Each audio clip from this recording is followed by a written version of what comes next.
आप हमें इमरान खान दो 2 घंटे के लिए, हम बुलवाते हैं इमरान खान से, क्या बुलवाना है।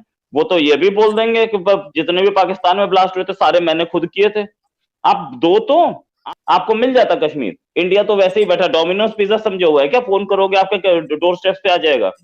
कश्मीर ऐसे भी नहीं मिलना था। तो हेलो गाइज, आज की नई वीडियो पे आप लोगों का स्वागत है। और आज हम लोग बात कर लेते हैं रोहित सर के बारे में। तो रोहित सर को तो अक्सर आप लोग इंडिया पाकिस्तान डिबेट में देखते ही होंगे। तो आज की जो वीडियो है ना, इस पे कमर चीमा को अच्छा खासा मजा चखा है रोहित सर ने। मतलब काफ़ी तगड़ी डिबेट करी है, आप लोग देखेंगे आगे वीडियो पे। और जहाँ तक बात रही कि चाइना बैक क्यों हुआ, तो देखो सबसे पहली बात तो चाइना पीस नहीं चाहता है। चाइना बैक हुआ है, किसी रीज़न से बैक हुआ है। मतलब हो सकता है डर रहा हो, या फिर हो सकता है कुछ और प्लानिंग के साथ वापस आए। तो कुछ भी कहा नहीं जा सकता अभी।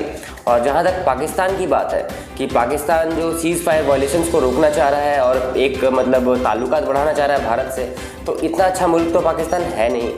तो पाकिस्तान ने भी कुछ प्लानिंग करी होगी, या फिर FATF के जो ग्रे लिस्ट में पड़ा हुआ है उससे बचने के लिए पाकिस्तान ये सब कर रहा है। ये सब भी अभी कहना मुश्किल है। तो खैर चलिए हम लोग आगे वीडियो स्टार्ट करते हैं और देखते हैं कि किस चीज़ पर डिबेट चली है और क्या क्या तगड़ा जवाब दिया है रोहित सर ने। तो आप लोग वीडियो पे एंड तक बने रहिएगा। और जो लोग चैनल पे नए हैं वो लोग चैनल को सब्सक्राइब करके बेल आइकन को जरूर प्रेस कीजिएगा। तो चलिए एंजॉय करते हैं वीडियो।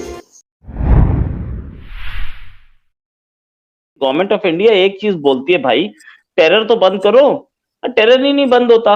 एक DGMO लेवल टॉक्स हुई, वो उसमें ये डिसाइड हुआ कि सीज फायर बंद कर दीजिए। तो हम लोगों ने तो अभी एट पार आना है पहले। और अगर पाकिस्तान अगर उसमें FATF की ग्रे लिस्ट में नहीं होता तो ये भी नहीं होता। वो तो पाकिस्तान को डर था कि ग्रे लिस्ट से ब्लैक लिस्ट में आ जाएंगे हम, या फिर ग्रे लिस्ट कंटिन्यू करेगी, तो कुछ दिखाना था, इस वजह से हो गया। वरना अभी तो कोई ऐसा माहौल है नहीं। सच बता रहा हूं मैं आपको।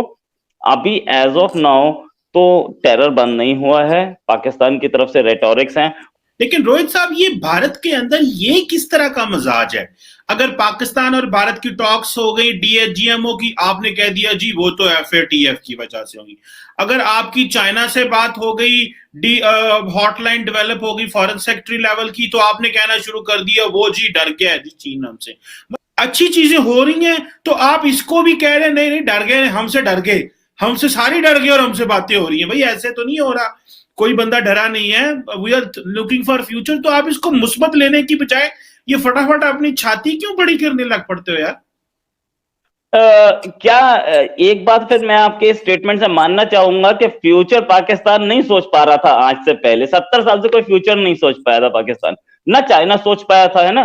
तो अभी फ्यूचर की याद आई।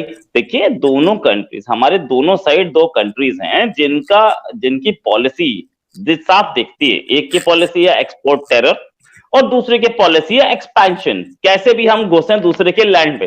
भाई ये बात तो है ही। भाई पाकिस्तान की तरफ से इंडिया बोलता है, अफगानिस्तान बोलता है, ईरान बोलता है, आपका श्रीलंका बोलता है, नेपाल ने तो एक आदमी को पकड़ ही लिया, एम्बेसी के आदमी को टेरर एक्सपोर्ट करते हुए, टेरर के उसमें। श्रीलंका, बांग्लादेश तक। तो ये एक्सपोर्ट टेरर, भाई मैं अकेला नहीं बोल रहा हूँ, इंडिया अकेला नहीं बोल रहा है, दूसरे कंट्रीज भी बोल रहे हैं। और चाइना को क्या सिर्फ इंडिया एक्यूज कर रहा है अपनी एक्सपेंशनिस्ट पॉलिसी पे? नहीं, वो आप 7 डैश लाइन देख लीजिए, 9 डैश लाइन देख लीजिए, ठीक है। उसके सबसे तो टेरिटोरियल डिस्प्यूट है। तो ये दो कंट्रीज जो कि ऐसे हैं, जो कि मतलब शांति पसंद ही नहीं करते, पीस पसंद ही नहीं करते, अपने नेबरिंग कंट्रीज से कहीं ना कहीं फड्डा करते रहो तो अपना जीते रहो, वो काम है। तो अब फिर तो ये क्लेम करना ही पड़ेगा ना कि सामने वाला डर गया।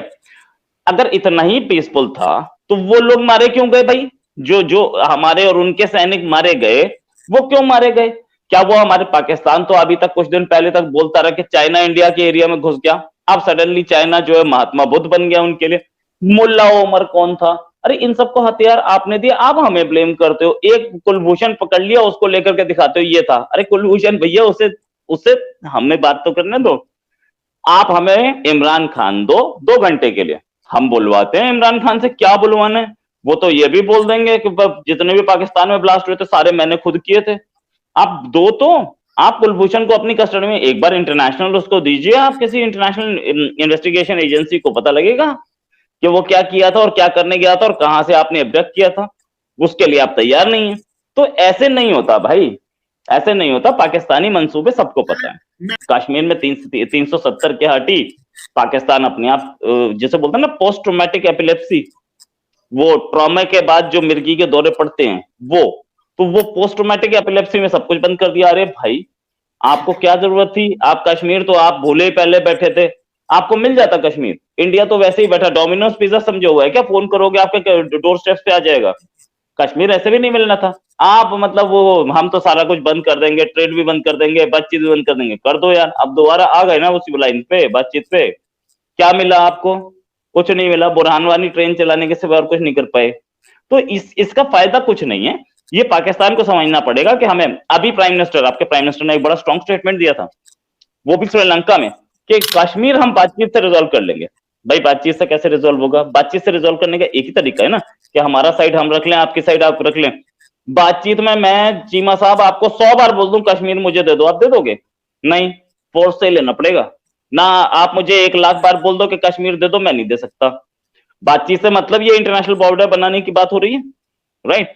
जब उन्होंने इतना बड़ा स्टेटमेंट दे दिया तो उसके बाद ये तो समझना चाहिए था कि then we will talk on all the issues and there is no problem. Terrorism बंद कर दी, अब आगे बात कीजिए आप। He had a wonderful stand, लेकिन उस पर कोई डेवलपमेंट हमें नहीं दिखी।